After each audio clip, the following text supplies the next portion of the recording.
Let's bring in now for some further perspective, former Deputy Commander of U.S. European Command, retired Air Force General Charles Wald. General, so good to see you today.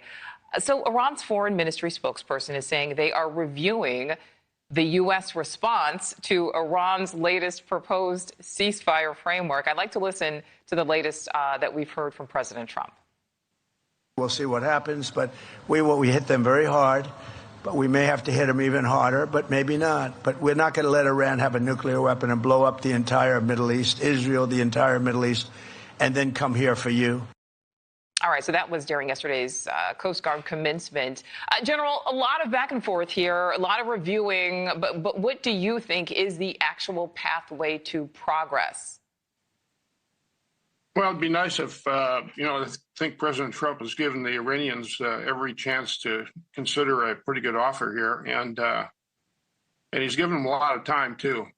Again, I understand diplomacy needs to be part of the play here. It should be. If we can get it diplomatically done, that would be good for everybody. But my sense is we're going to have to go back in, and I think when we do that, we should hit the Iranians very, very hard. We should take out, I've said this before, you've heard it, Nicole, every bit of military capability that threatens both the regional neighbors in the GCC and Israel and our ships in the Persian Gulf. And I think we need to do it hard. I think we need to take every missile capability we can find out and every capability along the coastline of the Persian Gulf we should destroy. So I think it's inevitable that's going to happen.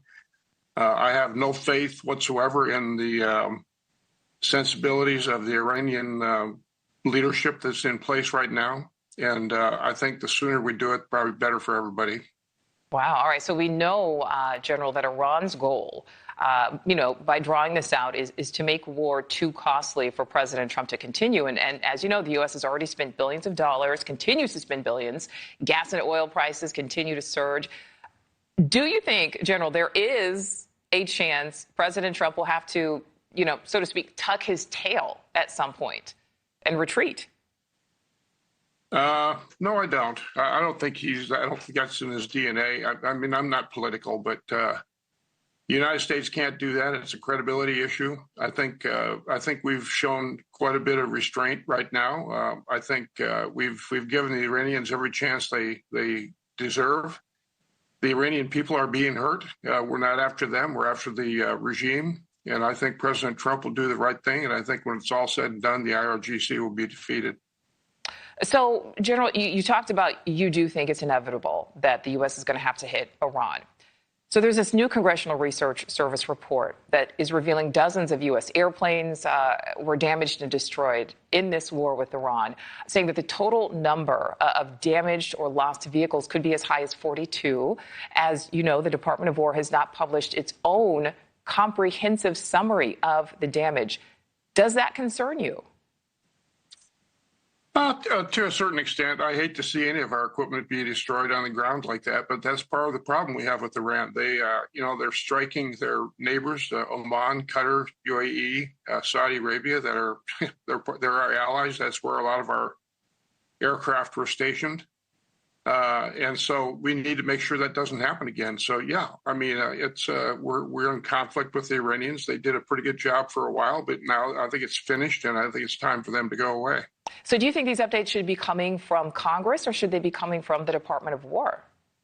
I beg your pardon? I'm sorry? Do you think these updates on the damaged vehicles should be coming from Congress or should they be coming from the Department of War? Well, it's kind of a political question, but I was the spokesman for the Pentagon during the Kosovo conflict, and I thought it was a pretty good gig for us. I think the DOD or DOW in this case should be